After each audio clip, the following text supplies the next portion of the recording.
Welcome to Andhra అమ్మాయి వంటలు. నేను ఈరోజు మీకు చూపించబోయే రెసిపీ కొబ్బరన్నం.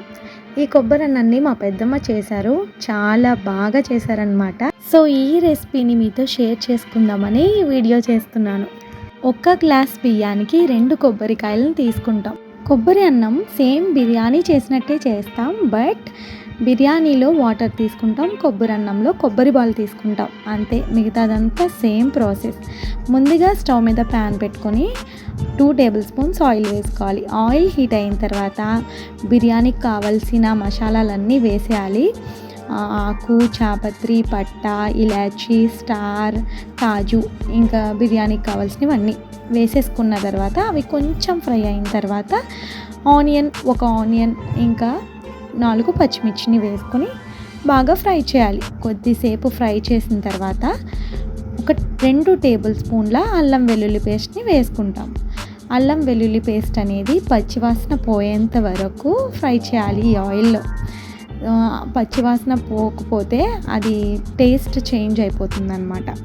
తర్వాత 1 టేబుల్ స్పూన్ ధనియాల powder, 1 table spoon garam masala, ఈ 2 మసాలాలు ఒక్కొక్క టేబుల్ స్పూన్ వేసుకున్న తర్వాత కొంచెం పుదీనాని ఇందులో వేసేయాలి. పుదీనా వేసిన తర్వాత ఒకసారి ఇదంతా బాగా కలిసేలాగా మసాలా, పుదీనా అంతా కూడా దీనికి పట్టేలాగా కలుపుకొని 2 టేబుల్ స్పూన్స్ సాల్ట్ని వేసుకోవాలి. సాల్ట్ వేసుకున్న తర్వాత ఒకసారి బాగా కలిపేసి 3 గ్లాసుల కొబ్బరి పాలను వేసుకుంటున్నాము. ఎందుకంటే 1.5 గ్లాసుల బియ్యాన్ని తీసుకొని ఆల్రెడీ నానబెట్టేసి ఉంచాం కాబట్టి 3 గ్లాసుల కొబ్బరి పాలని తీసుకుంటున్నాం మేము. మనకి బిర్యానీకి వాటర్ ఎలా మరుగుతూ ఉంటాయో అలాగే ఈ కొబ్బరి పాలు కూడా మరగడం స్టార్ట్ అయినప్పుడు మనం ఆల్రెడీ నానబెట్టుకుని ఉంచుకున్న బియ్యాన్ని దీంట్లో వేసేయాలన్నమాట.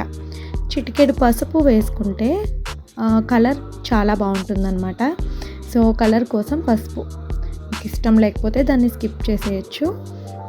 దీన్ని అంతటినీ బాగా నీట్గా కలుపుకొని మూత పెట్టేసి ఒక 15 నిమిషాలు మీడియం ఫ్లేమ్లో ఉడికించండి. ఇలా చక్కగా ఉడికిపోయిన తర్వాత లో ఫ్లేమ్లో పెట్టేసి ఒకసారి అడుగును కూడా వాటర్ ఉండిపోతాయి కాబట్టి ఒకసారి బాగా కలుపుకోండి. కింద నుంచి పైకి, కింద ఉన్న రైస్ని పైకి తీసుకుని ఇలా వేసుకోవడం వల్ల వాటర్ అనేది ఉండదన్నమాట కింద. స్టవ్ ఆఫ్ చేసేసి సర్వ్ చేసుకోవడమే. Don't forget like, share and subscribe.